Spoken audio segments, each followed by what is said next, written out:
sådan noget med stedet her at gøre? Jamen, jeg er bare nysgerrig på, hvad er det for noget med forskningsvacciner? Så skal man være med til. Jamen, hvad er det for nogle vacciner? Det er influenza. Det er influenza-vacciner? Ellers er det derovre, du skal have. Som man eksperimenterer med der, eller hvad? Nej, man eksperimenterer. Det er en højdosis og en standardvaccine. Okay, ja, den har jeg godt hørt om. Yes. Tak. Så ellers er det derovre. Ja, jeg går derind. Tak. Jeg er bare nysgerrig. Ja.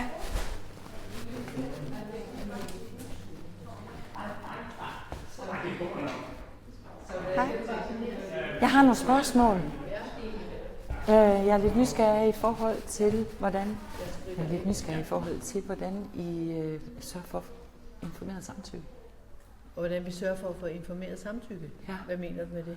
Jamen, Altså, vi udleverer jo de her skrivelser, der ligger derude, som folk de bliver opfordret til at læse, og så spørger vi ind til, om de har læst dem, og om de er indstillet på at skal have vaccinerne. Ja. Og det er så det samtykke. Okay. Så I gennemgår ikke med dem, at det er forskellige indhold, der er i vaccinerne og sådan noget? Nej, det gør I ikke. Altså jo, vi fortæller dem jo, at vi har forskellige vacciner, afhængig af, om de er på forskningsprojektet, eller de er her. Ja. Men vi kan jo ikke fortælle dem præcis, hvad der er i vaccinerne. Er det coronavaccinerne, vi snakker om der, eller er det influenza-vaccinerne? Det er influenza-vaccinerne. Okay. Og så har vi corona, som er Pfizer her, og som er Moderna inden for forskningsprojektet. Okay. Og der kan man så sige, hvis der kommer en borger, som siger, at jeg vil ikke have Moderna, så må de komme her eller få Pfizer i stedet. Okay, så det er Moderna-vacciner, altså Moderna influenza-vacciner, som man... Nej, det er Moderna coronavacciner, de har i forskningsprojektet. Nå, jeg troede, det var influenza-vacciner. Det synes jeg talte nemlig lige med en dame derinde. Jeg synes, hun sagde, det var influenza-vacciner med højdosis. Ja, men det er der også. Altså, man trækker jo lod inde i forskningsprojektet. Der trækker man lod, om de får en standardvaccine, som er fra...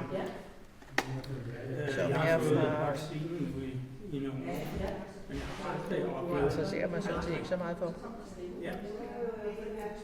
Men er det coronavaccine, eller er det influenza-vaccine? Det er influenza-vaccine. Okay, så Moderna laver også influenza-vacciner? Influenza-vaccinen er den her, fra Sanofi. Ja. Det er standardvaccinen, og så har man inde i forskningsprojektet, har man så også en, der er 4 gange så stærk. Ja. Som man trækker lod på computeren om de får. Og hvis de har meldt sig til forsøget, så spørger vi ind til, inden de starter, om de er indstillet på, at hvis computeren siger, at de kun får en standard, så får de kun en standard. Vi kan ikke lave om. Men og er hvis det... de trækker sig derinde, inden da, så kan man sige, så er det jo samtidig. Ja, okay. Men er det så, jeg skal bare være helt sikker på, at snakker vi influenza-vacciner inde ved siden af i forskningsprojektet, eller også coronavacciner? Ja, men de trækker lod om influenza-vaccinen, men coronavaccinen er moderne, og det er den eneste, der bliver givet her. Okay, og ellers er det Pfizer-vaccinen her? Det er Pfizer, der bliver givet her. Og det ser ud som det her, der er flest. Det ser ud som det her, der er flest, der vil have Pfizer-vaccinen. Jeg tror, de er skide ligeglade. De fleste er skide ligeglade med, hvad det er for en. De skal bare have en corona og en influenza. Ja. Og her kan de så vælge at få en, der har en længere virkningstid, hvor de ved på forhånd, at de får den, fordi de er over 70. Ja. Hvis de er under 70, så får de den standard. Okay. Og det ved de på forhånd, hvor man kan sige, at hvis de melder sig til forsøget derinde, så ved de ikke på forhånd, hvad de får. Nej, det forstår jeg.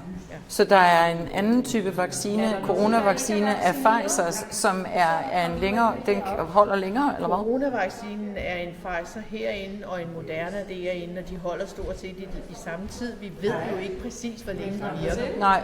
Det har vi ikke nogen regulær erfaring på. Nej. Hvor vi her har en standardvaccine, der holder i 6-9 måneder, og så har vi en, hvor vi forventer, at den holder i 6-12 måneder. Okay, så det er en ny vaccine? Det er en nyere vaccine. Det er en nyere vaccine. Ja. Okay, og hvornår er det allerede på det tidspunkt, hvor de går ind og melder sig, altså hvor man går ind og booker tid, så giver de jo samtykke til, at det ønsker de. Men står der så derinde, at der... For jeg er ikke blevet indkaldt, så jeg ved ikke, hvordan de sider de ser ud. Men du vaccinerer også, eller hvad? Jeg vaccinerer, okay. Men jeg er ikke selv blevet vaccineret. Nej. Så jeg ved ikke, hvordan siden ser ud, hvad præcis man skal svare på og ikke skal svare på. Jeg er meget bekymret. Hvad er du bekymret for? Jeg er bekymret, fordi der er forskning, der viser, at der er 3 forskellige typer indhold i Pfizer-vaccinerne, og man faktisk ikke ved, om det er den ene eller den anden eller den tredje, man får. Og der er studier, der viser, at der er en lille gruppe, hvor det nærmest er placebo, det vil sige, at der er ingen bivirkninger ved. Og så er der en gruppe på nogle 20%, mener jeg det er, som der er Altså der er ikke noget af det, vi giver her, hverken i forsøget, eller i forskningen, eller her, der er placebo. Nej. Der er ingen, der får placebo. Okay, men kan du så ikke fortælle mig, hvordan det kan være, at der er 3 forskellige typer indhold i det, der skulle være den samme vaccine? Hvad mener du med, at der er 3 forskellige typer indhold? Der er 3 forskellige typer. Der er 3 forskellige typer af influenza-vaccine. Nej, jeg snakker Pfizer coronavaccine. Men det har jeg ikke en skid forstand på. Nej. Det kan jeg ikke svare. Og så spørger jeg så hvordan kan du give informeret samtykke? Hvordan kan du sørge for at få et informeret samtykke, hvis du ikke kan fortælle eller sikre dig, at den borger, som du giver en coronavaccine fra Pfizer, faktisk er informeret om, at der er en procentdel af den type vaccine, som Pfizer producerer og leverer også i Danmark, er forskellige. Der er 3 forskellige typer vacciner. Jamen det ved jeg ikke. Altså de får tilbudt den her, det er den eneste, der bliver tilbudt. Ja, jeg er med på det. Så men kan du godt se problemet? Nej, og det er jo et problem. Altså, det er jo, kan jo men jeg synes, du skal snakke med Danske Lægers Vaccinationsservice. Men ved du hvad, jeg kan sige dig, nu kommer jeg fra noget, der hedder Operation Dagslys, og jeg er derudover også i en forening, som er meget bekymret for vores retssikkerhed i Danmark generelt. Og vi har forsøgt, og nogle af de folk, der har siddet med Operation Dagslys fra starten, har faktisk forsøgt gentagne gange både at tale med Sundhedsstyrelsen, Lægemiddelstyrelsen, SSI, epidemiudvalget og alt muligt. Og der er en dansk statistiker, der hedder Max Smeling, som for et par år tilbage netop så det her. Hvordan så han det? Det gjorde han ved, at han fik informationer fra Europæisk Medicinagentur. Og ud af de informationer, netop med hvad har der været af indhold i de her vacciner, så kunne han simpelthen se, at der er 3 forskellige typer indhold i de vacciner. Det er blevet gentaget, det er studie med svenske tal, og det er også blevet gentaget med tal fra, nu kan jeg ikke huske, om det var Tjekkiet eller Tjekkoslovakiet. Så det er altså det er verdensudspændende, vi snakker om det her. Og det gælder også i Danmark. Det vil sige, at vaccinøser som jer, vaccinatører som jer, I kan faktisk blive stillet til ansvar for den skade, som I uvildigt er med til at pådrage. Hvordan skulle jeg kunne blive stillet til ansvar for noget? Mine patienter, de siger ja tak til at få en influenzavaccine og en coronavaccine, og det er det eneste, de siger ja til. Ja. Men de ved jo faktisk ikke, hvad der er i, nej, og du kan heller ikke sikre. Så kan jeg da heller ikke blive stillet det er dit ansvar. Hvordan kan det være mit ansvar? Det er dit ansvar, det står der i sundhedsloven. Danske Lægers Vaccinationsservice. Det står der i sundhedsloven. Og jeg har faktisk sådan en men her. Altså, jeg har ikke lyst til at stå og diskutere det her med dig. Nej, det kan jeg godt forstå. Det er også mega ubehageligt. Ja. Så jeg forstår det godt. Ja, jeg ved det godt. Men jeg synes, du skal gå til de andre. Jeg vil slet ikke. Jeg har ikke. Nå.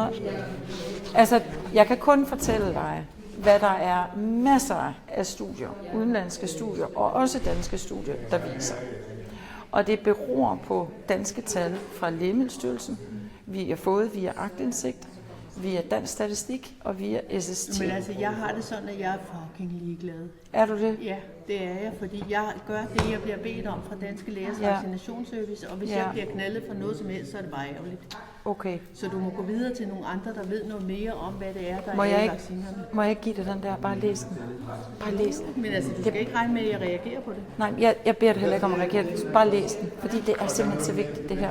Altså, jeg har lyst til at tude over at se, at der sidder mennesker her. Det eneste, jeg vil sige, det er, at jeg spørger, om folk vil have en coronavaccine og en influenzavaccine, og siger de ja, så har de givet samtykke. Ja, men det er jo stadigvæk et spørgsmål om, nu ved du, at der er studier, der viser, at der det har du lige fortalt mig, men jeg har ikke sat mig ind i det, og jeg ved kun, at det er den her, det er den her, vi har i Danmark, og så har vi en Moderna, og hvad det er for nogle andre, det skal jeg ikke kunne.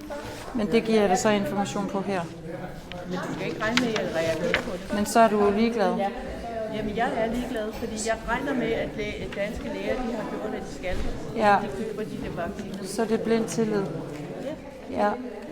Er det korrekt? Er du enig med mig i, at da sundhedsmyndighederne og politikerne også gik ud og sagde, at man skulle tage de her vacciner, fordi det skulle stoppe smitte, at det så var en løgn? At det var nok? At det var en løgn. Det var jo det, vi gjorde. Ja, men er det korrekt, at det var forkert, at de sagde? Er du med på, hvad mit spørgsmål går på? De gik ud og sagde, at man skulle tage de her vacciner, fordi det skulle stoppe smitte. Og man pressede børn og unge mennesker til at tage de her vacciner i alle aldersgrupper. Til at tage de her vacciner, fordi vi skulle passe på gamle